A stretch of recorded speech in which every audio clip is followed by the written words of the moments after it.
Welcome to the Janine Bolon Show, where we share tips from around the globe as we guide practical people with their finances using money tips, increase their incomes through side businesses, and maintain their sanity by staying in their creative zone. Hi, this is Janine Bolon, and welcome to today's show, where we're going to bring you quality content on saving your time, saving your money, and how about staying sane? I mean, or is that already a lost cause for some of us? I know, especially for me. Hopefully, we're all in recovery on our sanity at some point with this. This is the Janine Bolon Show, and it is a syndicated program of 4 podcast shows that were combined in October of 2021. We used to run 3-Minute Money Tips, The Thriving Solopreneur, The Writer's Hour, Creative Conversations, and The Practical Mystic Show. All were programs that have been running since 2017. We've produced over 300 episodes and interviewed over 200 guests. And today we will be spotlighting one of our authors that is contributing to our 12th book, the 99 Authors Project. Today we have with us Sophia Falke, and she is the best-selling author of the book Embracing Greatness, A Guide for Living the Life You Love. She is a former newspaper columnist and a book coach and editor. As a book editor, her tagline has become, "I'll take your mess and make it into a masterpiece." After working on several books that included major editing and needed serious reorganizing, Sophia prefers to start working with you, the author, during the visualization and initial organization stages. She wants to assure you that your books are well thought out at the beginning, before the writing process ever begins. It makes it easier. It's more enjoyable. She will help you with your publicizing and monetizing of your book as well when it goes into print. So what can I say? Sophia is one of those editors that you very rarely see anymore, which is she is helping you through the entire book coaching process. Thank you for being with us today, Sophia. Thank you. It's my joy. Definitely. Yeah, it's wonderful. It's taken us a while to get here, but now that we are here, talk to us about the story behind the story. I always love hearing from authors like, why on earth, as an editor, it's as if you don't have enough that you're doing as an editor and a book coach and all that. Why would you sit and write your own book? What was the inspiration for that? Well, part of my background also is I have worked with people as their life coaches, transformational coach. And I have a colleague that kept nagging me, literally, when are you writing your book? And I said, well, why should I write my book? There's nothing new. When you read modern literature, really, there's nothing new in, the transformational self-help area. We just say it differently. And finally, she said, they have to hear it in your voice. So I said, all right, I'll write a book. So that's how Embracing Greatness, A Guide for Living the Life You Love evolved. And what I love about it is the feedback I get from some of my readers. I was outside a restaurant several years ago, and a woman came up to me and she started yelling at me. And I thought, oh my goodness, what's happening here? And she goes, will you stop screaming in my ear? And I said, what are you talking about? She said, well, whenever I start to go off course, I hear you yelling stop, because in my book, I have stop in all caps in some areas when I suggest an exercise, and I know the reader's not going to do it because they're just going to keep reading and think they'll go back to it. And we all know that you don't go back to it necessarily. So I'll say stop. And it was so much fun because I was wondering if she was going to hit me or something. And then it was, your voice is always in my head, and, will you stop it? And that kind of feedback validates having sat down and written the book in the first place. And that's one of the things I like to share with authors is that if you are inspired in any way to write a book, even though there are hundreds, maybe thousands of books already written on a topic, there is going to be readers that are totally drawn to you and you specifically. And that's why you're writing that book. So I'm so glad that your coach, or your colleague, I should say, I'm so glad that your colleague reached back around to you and said, look, Sophia, this needs to happen. Yes. I think that's brilliant. So did you have a marketing background before you started writing your book? I have a healthcare marketing background. I worked at a major hospital in Tucson, Arizona, and that's where I was the director of marketing. So I was familiar with a lot of the principles So yes, I had a bit of a background, but it was a corporate background. I was looking to promote the entire hospital and its services. So that was my marketing background. So what worked best for you, and how did you sell the most books? It really isn't just a single question that I'm interested in, is what worked well? How did you sell the most books for yourself? I ended up selling the most books by, selling them one-on-one. I would go to gatherings and people would want to have a copy of my book, especially when I presented. And what I didn't do, you want to hear what I didn't do also, is really do the whole promote it on Amazon and all of those steps for becoming the number one in that day, in that niche, in that little country somewhere out in the Pacific, because there are ways to become a best-selling author. And I was more interested in getting the information out to the people that I was interacting with. Right.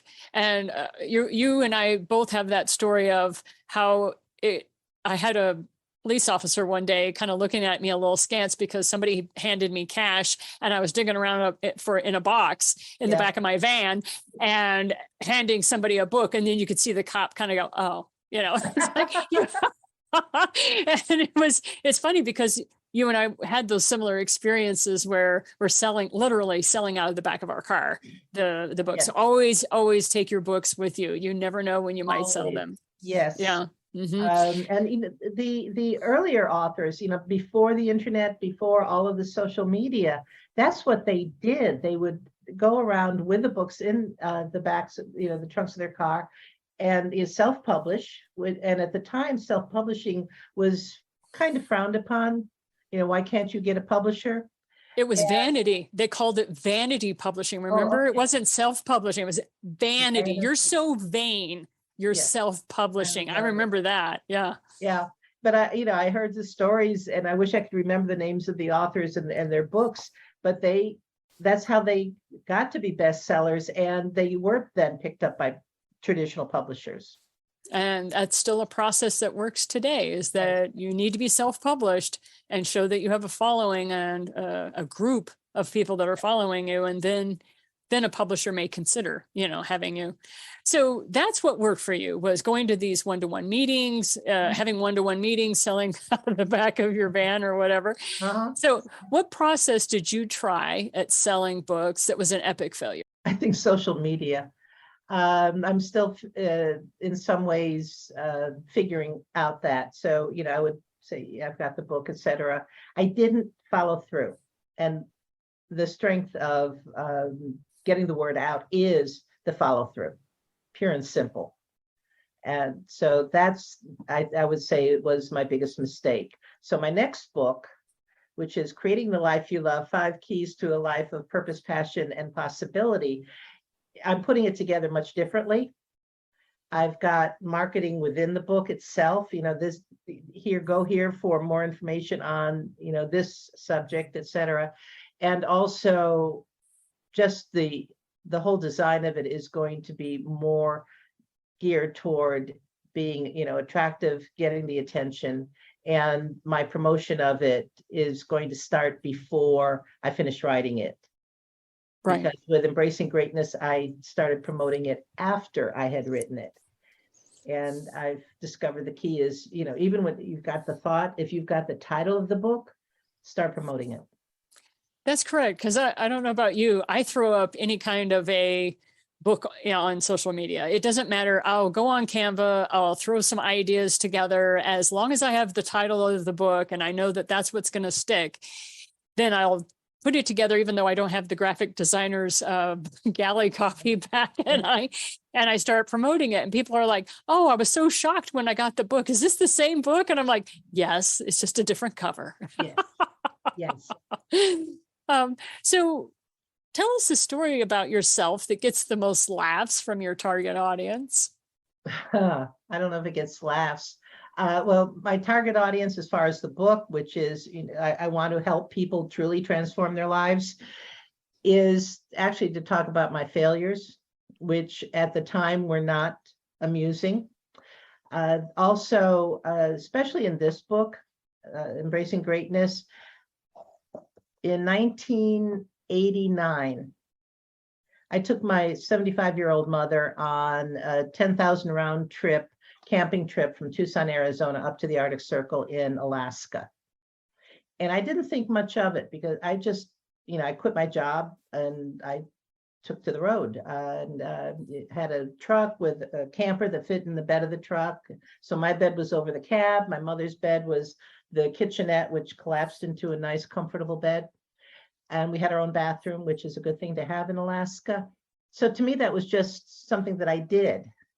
And I didn't realize what a powerful story that was until I came to the Las Vegas area. And that same colleague that nagged me into writing this book, I just share snippets from, the Alaska story. And she says, you've got to tell that story. And that actually became the introduction and something I referred back to in my book. It was interesting. The first copy that I sent to 3 colleagues, and said, including the one who nagged me, and I said, tell me what you think. And 2 of them said, you keep referring to the Alaska experience and you didn't write about it. So I went back and I added that chapter at the beginning. I think it was a prologue or something.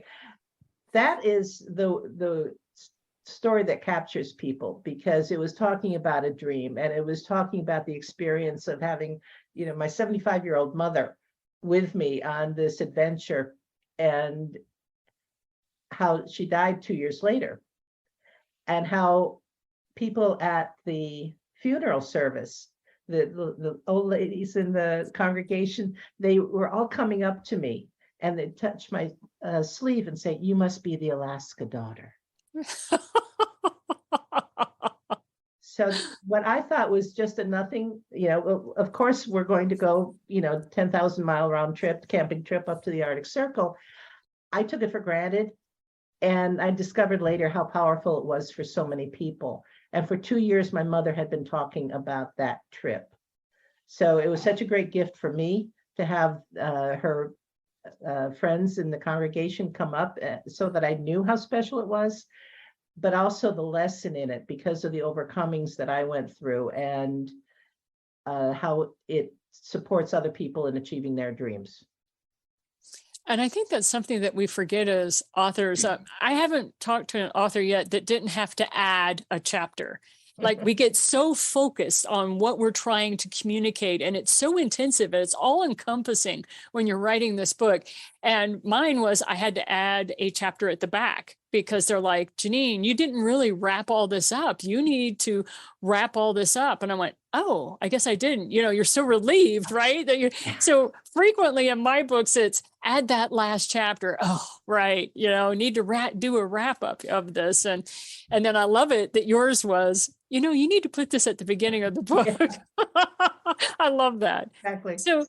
So what is the biggest change that you've seen in yourself since you started marketing your book? Getting out there. People think that I'm an extrovert because I am a public speaker also. And the thing is, I'm very much an introvert, very shy. And if I want to accomplish a goal, I find that I have to become at least a situational expert. When COVID hit, I had no problem being in isolation. That's my, my comfy place. So that was the biggest challenge, is because going out there and representing myself, because I can represent you till the cows come home. I will defend you, all of that, support you. I'm not as good doing it for myself. So that's always stepping out of my comfort zone and being more assertive. Wonderful. So I love this question because I learned so much. And that is, what are the top 5 tips that you would give authors when it comes to selling their books? One is to start spreading the word when you have the book title. And like you and I both learned that the hard way. Yeah. And put it on your social media, make it your Facebook illustration, the cover of your book, and that will keep people give them front of mind awareness. Just spread the word everywhere. Even to what I love is people having a book cover, paper printed up and putting it over an existing book. So they will go to events and they'll say, I've got this upcoming book, and it looks like the book is already done. The second one is to offer it for pre-sale. I think we implied that, but I have a colleague who 5 years ago, she started pre-selling a book about her husband. So he's a professional boxer and he's got a following, even though he's retired now.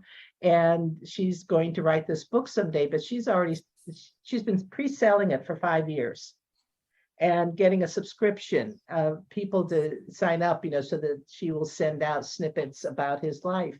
So there's that approach also. Right away, say, okay, let's buy it ahead of time and set up a membership site and start getting, the loyalty of people, and the word will spread organically, and also as you get the word out, and post every now and then in your social media. Mm-hmm. This is where I am. Right. Ask people for help. Also, one of the things that I'm going to do is I've got some book cover designs for my second book. I'm going to post them and ask for feedback, and maybe they'll hate all of them, and that's good input. Number 4, as far as getting the word out about your book, is to look at how you can advertise it. It might be in Amazon, and there is that whole algorithm or whatever they use there for getting the attention, so you do become #1 bestseller in your category. So it's selecting the category carefully. It is making sure the promotion is timed and to a broad enough audience that you gain that recognition as a best-selling author. 5 would be to send some press releases and get the word out and jazz it up as much as you can. I have one gentleman, I edited his book, and it was about Howard Hughes, and it was wonderful the way he uncovered a scandal and extensive research. So I jazzed up the press release to get the attention of people, because they're really, we're working on making it into a movie. So there's a lot there, and I wanted to get people's attention for that particular book. What was the one thing you most misunderstood about becoming an author? When I went to write this book, I did contract with someone to coach me through it. And what was most difficult was working within that structure. That was the hardest thing for me, because, when their editors started looking at it, and if I had corrections, the format of it, et cetera, to send back, okay, this page, this line, this word in there, it's got to be changed. And that was agony for me. I did not learn about the formatting, and that is so easy. I wouldn't bother trying to learn that. My job is to write the book and help get the word out about it. Somebody else is very happy formatting it for me. So that part, I didn't realize how easy that was going to be. And I actually spent a lot more money than I needed to. Some people will pay $25,000, $30,000, $40,000 to a publishing company, and sometimes they get nothing for it, which is very upsetting. So mine was a lot less. And if I had known what I know today, I could have produced the book for probably a third or a quarter of what it cost me. That is why we're writing this book, is because we know there's a lot of ways that we can save our fellow authors money. So I wanted to say thank you so much for taking a few moments with us today. And I have one final question for you, and that is, what is the primary thing that was the biggest reward for you being an author? It was almost like writing a PhD, because I think that's the hardest part of getting your PhD. What is it? Some people put after the name PhD, all but dissertation. So, pulling it all together, organizing it in a way that will be meaningful for the reader, because ultimately it's for the reader. if you're writing a book because you have this ego trip you need to take, well, that's fine. But ultimately, it's about the reader. That was, that it wasn't even, being a best-selling author or any of that. It was, look what I did, Mom, kind of thing. Mm-hmm. It is. It's very exciting. Yeah. By the way, one thing I forgot to mention, and I put together for people who are writing their books, want to write a book, or even have published, 13 publishing tips you should know to keep from tearing your hair out. And I think you're going to be posting a link for this, and that's available free for people. And I've had people who have written several books say, oh my goodness, I wish I had read that ahead of time. So it's a short little pamphlet, just some ideas for you and how to avoid some of the pitfalls.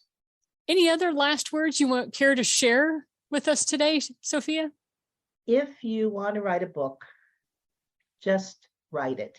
Because I hear so many people, they say, well, I don't know how to organize it. I don't know, my grammar's awful. I don't know how to express myself. The thing is, you've got the intellectual property. And that's something that no one else has. There's always someone who can fix the grammar, that can help you with the organization, walk you through the whole process. So this is actually a community effort, writing a book. So if you've got one in your heart, then there's a message that other people need to hear. So just write it. Thank you so much for your time today, Sophia. I really appreciate it. Thank you. I've had fun.